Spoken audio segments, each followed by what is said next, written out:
Ya estando la música, ¿ya empieza? 5, 4, 3. You ready? I'm ready. I don't know. Are you gonna pour a beer or what? We're gonna do a beer.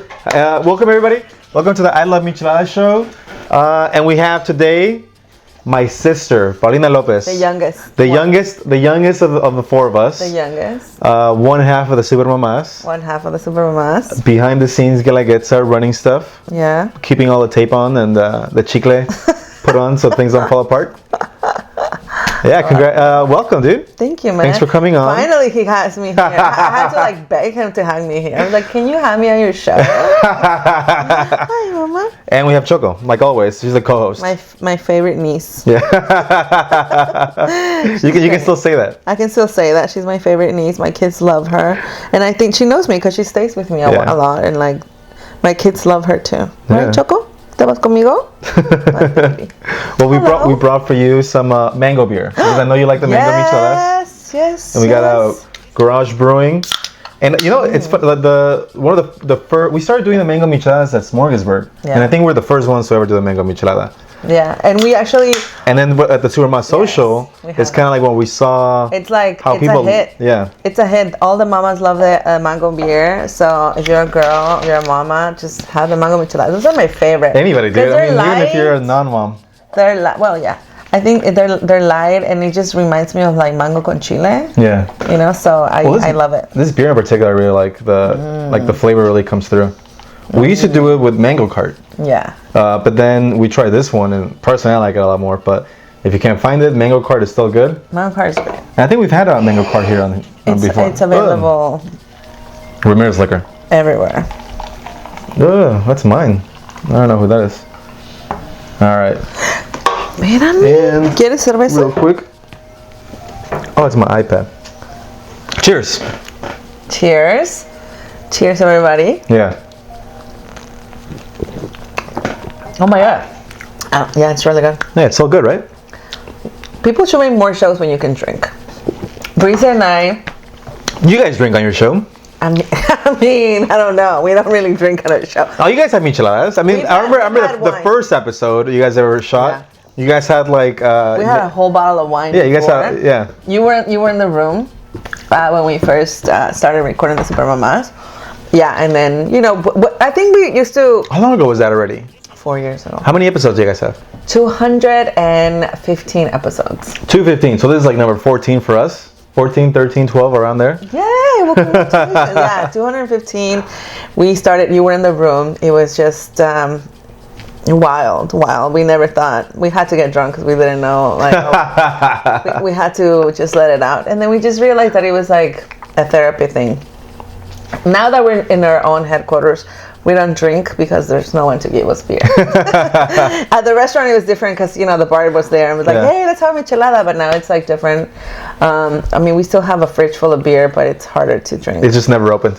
It's never open, yeah. So congratulations! I love this. I love this little setup. Your little studio. My studio here.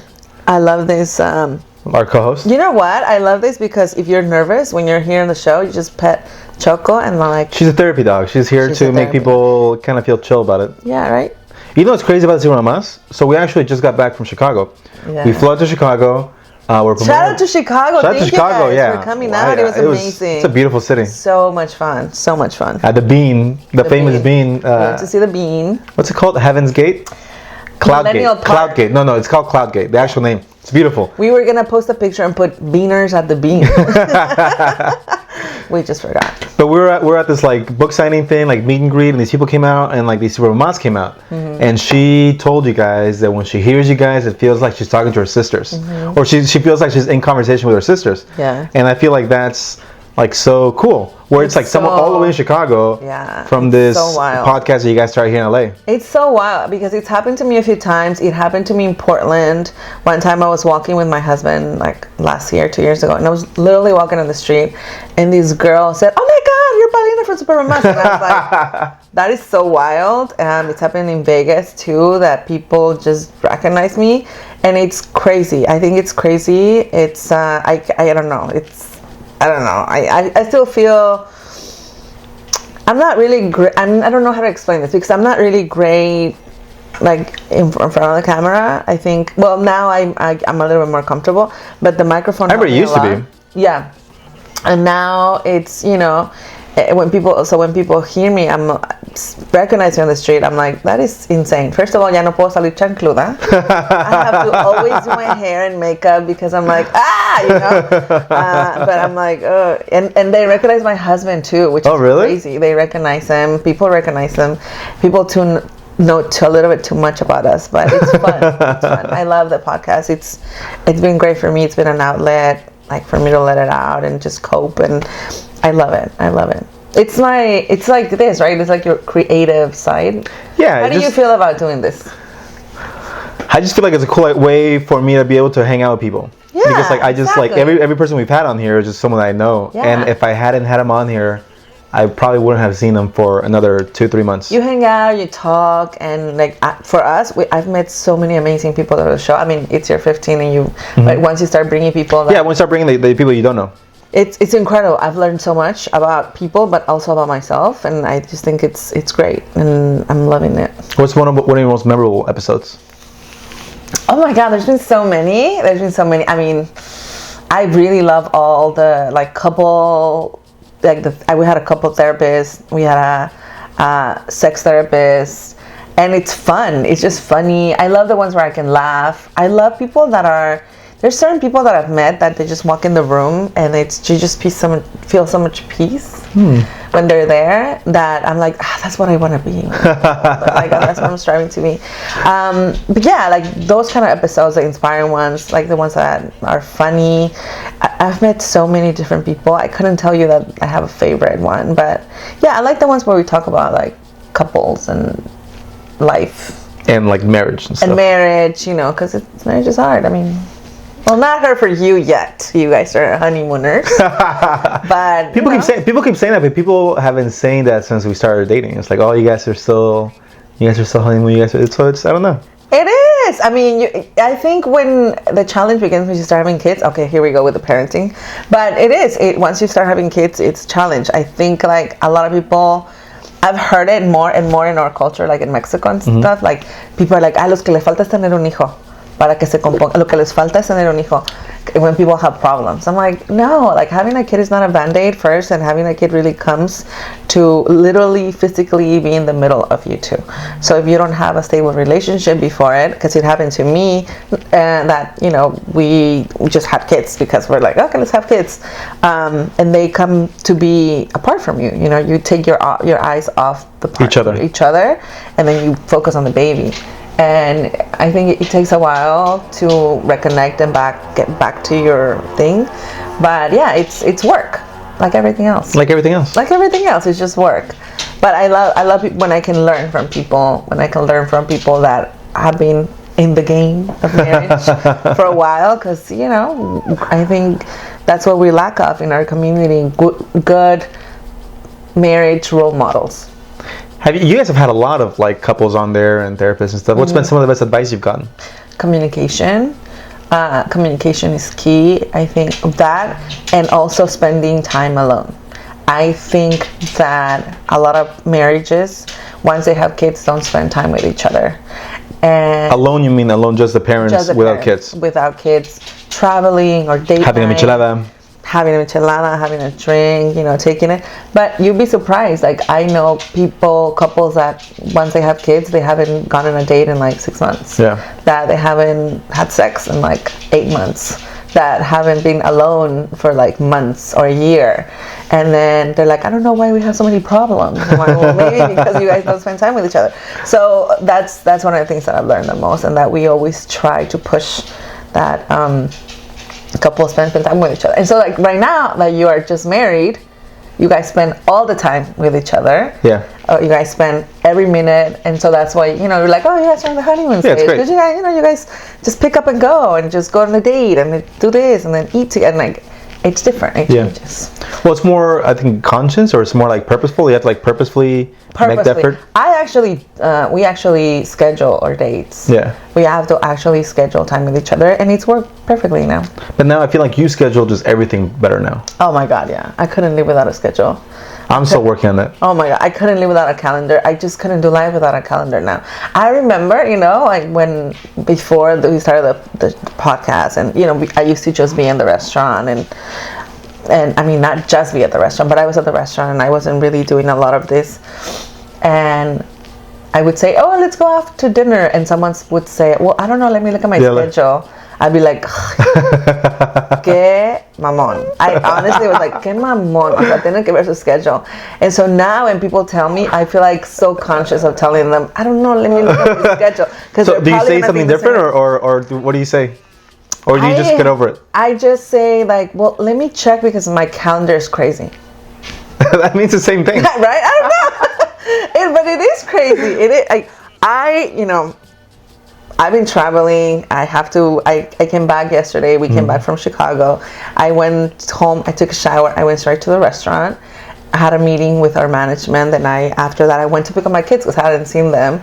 Then they wanted to eat pizza. I went to eat pizza. And then after that, I had to go to the Dollar Tree to figure out something for costumes because it's Halloween and they expect costumes. So then I went there and then I got home, I put him to bed, and then I had to sew a freaking costume until like 11 p.m. and I was like, every time I was, no sé ni cómo no me piqué el dedo.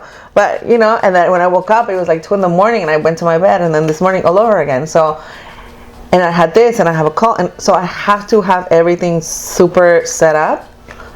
If not, I don't know how I would do it. It's just crazy. How far ahead do you plan your schedule? Oh my God, my schedule's already up to like mid-December. And just because I said after December 13, please don't schedule anything. So the second week of December, the second half of December, I don't have anything, but it's like family.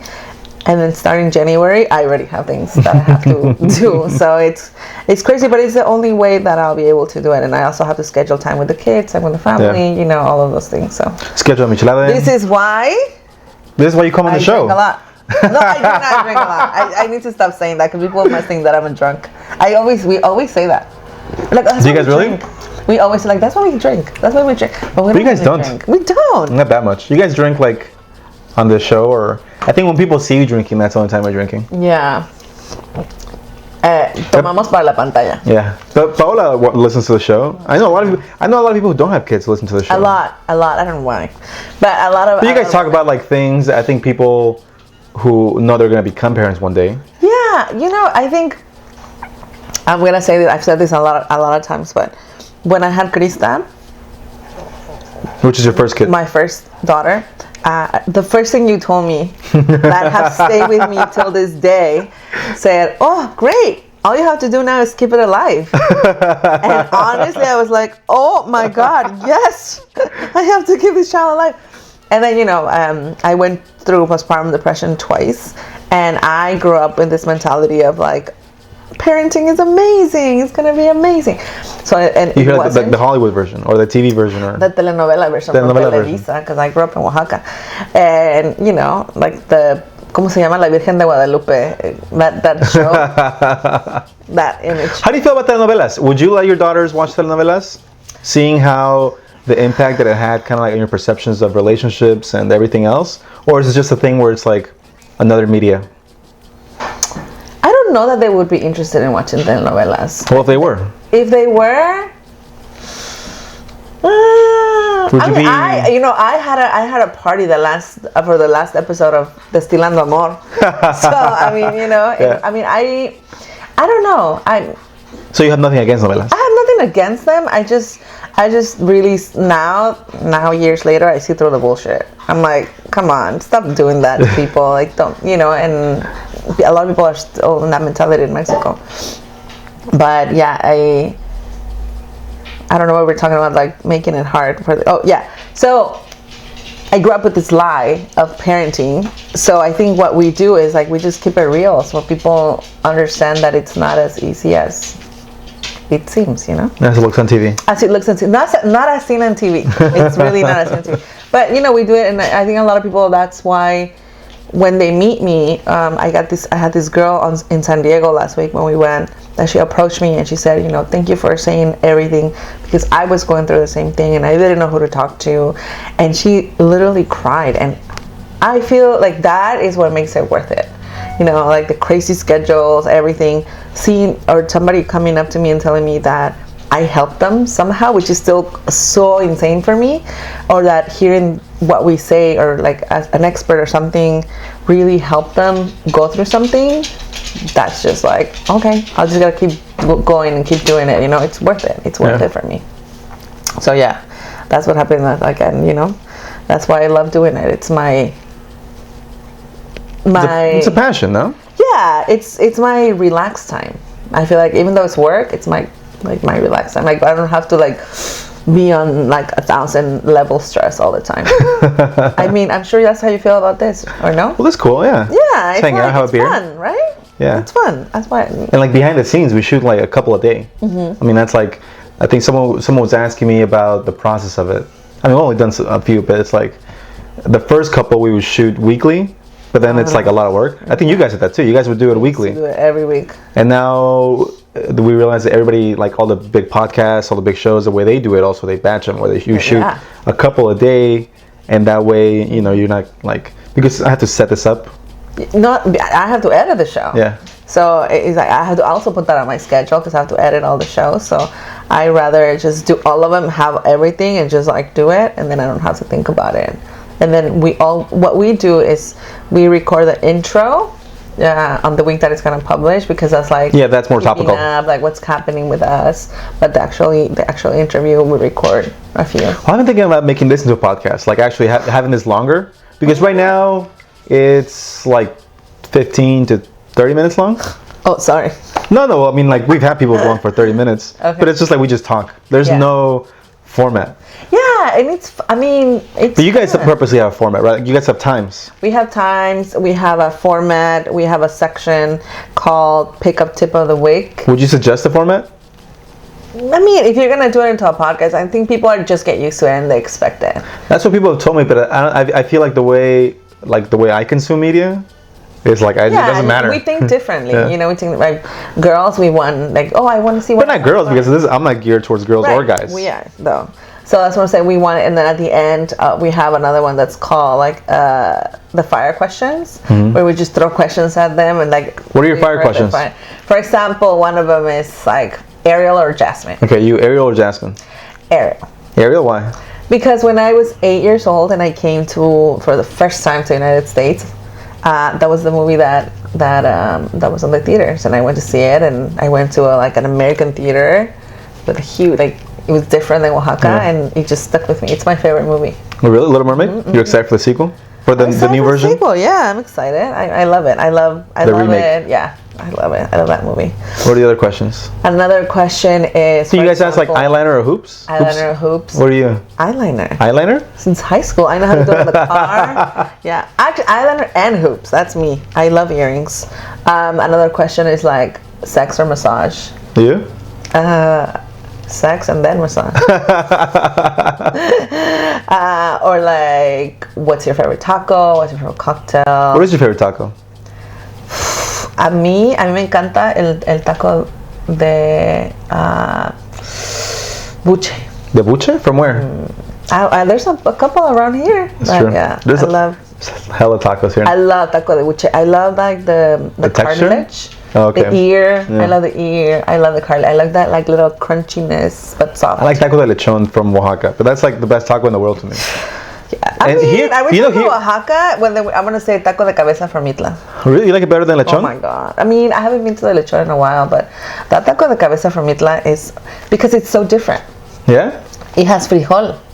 Yeah. It's like in a tortilla. Well, I guess it's true. That taco to me feels more like a real taco, only because like, my thing about tacos is that everything we eat eventually becomes a taco, the way we eat, because you get tortillas and then you make your own. Every bite is a taco. Every bite. Yeah. So even though they gave you the plate, whatever, the way we eat, at least in our family, right? We get the tacos, we get all the sides, and eventually everything becomes a taco. We don't even use forks. So then the taco de cabeza from Mitla feels like the way I would make a bite for myself. Yeah. Rather than a taco in the street where that feels more like a taco. Like there's no... Yeah. And I also feel the taco de lechon is what you think of a taco. When you think of a taco, like a street taco, that's what it is. lechon? The lechon. The one from Mitla, it's not. No, it's like It's un taco del vapor. So and it's also like a taco that's more like a meal, Homemade. like a homemade meal, Yeah, it's a rather than a homemade meal. taco. Yeah, that's my favorite taco. My favorite taco in LA is not a particularly good taco. What is it? It's I know what you're gonna say. Taurinos. Taurinos. Yeah. Yeah. I mean, their salsa is bomb. That salsa made me have my last baby. That's right.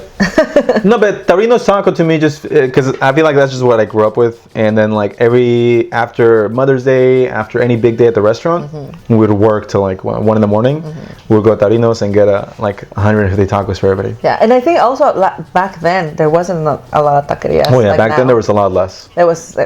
I mean, I don't remember any other ones. It was like Taurinos. There were a lot, but like Taurinos was our local one. The horchata there is good too. Yeah, and they're not none of it's like No. but it's just like it's more the memory. Yeah. I love that one. I know it's well, we've tried tacos all over. We went to Chicago and we had some really good tacos over Those there. are very good. La Josie. La Josie, shout out to everybody on La Josie. Yeah. Yeah, so it was good. Are you excited about like the rest of the tour? We're going to New York next week. We're gonna be in New York, guys. Come by, come say hello. We're gonna be in homemade. Homecoming. Homecoming. And then Portland. And then we're gonna go to Portland. We're gonna be in Villa Raiz. Come say hello. Come get a book. Come meet the Super Mamás. Come meet the Super Mamás and the Michelada man. I'm not there yet. I'm not like you guys. You are there. What are you talking about? Everybody knows you as a Micha guy. Everybody, all my time friends. Yeah, I mean, you're the Micha man. Honestly, I mean, I'm just so excited. I'm so thankful that we get to eat tlayudas and drink micheladas all we want. Yeah. How lucky are we? Honestly, like it's crazy. But you know the crazy thing, my husband works with you in the micheladas, and sometimes when people go to my house, they're like, "Hey, let's have a michelada." I'm like, "Damn, I don't have any." That happens to me sometimes, but now like especially because of the show and everything, we always have stock. But I've always had some. Bree's always had some in her fridge. But her husband, I think, drinks more than both me and Ramiro. Yeah, but and also my husband produces this, but he never takes it home. So people are like, "Hey, do you have michelada at home?" I'm like, I don't think so. I don't know why, but I mean, we have tons at the bodega. But yeah, we have tons everywhere else. But yeah, make yourself a good michelada. The holidays are coming. Please, it's a good gift. Order it. Send it to your friends. Send it to everybody. It's great. Yeah. A book and a michelada bottle. A book, Oaxaca, home cooking at the heart of Mexico. Yeah, it's gonna be great. Actually, let me get it. I'm gonna cut it right here for a second. I got this in the mail. Is it for me? It's a gift for both of us. Okay, yeah, let's see. And check it. I feel like once you open it, it's like real, right? Like it's actually from Amazon. Oh my god! It came direct. I know, isn't it crazy? Look how beautiful this is. It's so beautiful. It's when Brisa showed us the first rendering of the cover. I remember, and she was like, "What do you guys think?" I was like, I mean, for me, I was like, I don't know. It doesn't say cookbook to me, right? Mm-hmm. Because I was thinking cookbook. Yeah.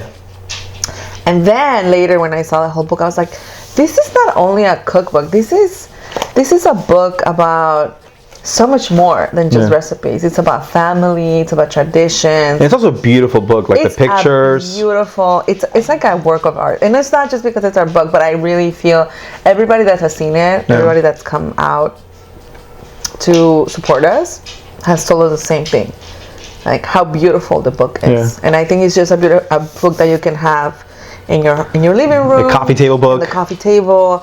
Honestly, it's just, even if you don't cook, just to look at the food. I mean, just come have it at the restaurant if you don't even cook. But honestly, get the book, have it at your coffee table, and then come to the restaurant and try the food. That's what it smells like new. Right? We just opened it up in the box. I love it. I love this book. Look, guys. Oh, wait, let me show you something, because everybody's like, "Oh my God, that's you." Yeah, that's us. Right there. That's us. That's us right there. It's unreal, right? Yeah. Like signing the books. I'm like, oh my God, someone actually cares. It's so crazy. But I'm so thankful. We're so blessed. We really are blessed. And thank you to everybody. Get your book. Get your book. Thank you so much. Thanks for coming on. Thank you for Can you tell people to like the video and share it? Please like this video, share it. I'm gonna have all Super Mamás follow you now. Let's do it. We're gonna get all Super Mamás. We're gonna have all your thousands. We're gonna have thousands plus our 40 people that watch the show. Thank you, guys. Cheers. Yay! Cheers.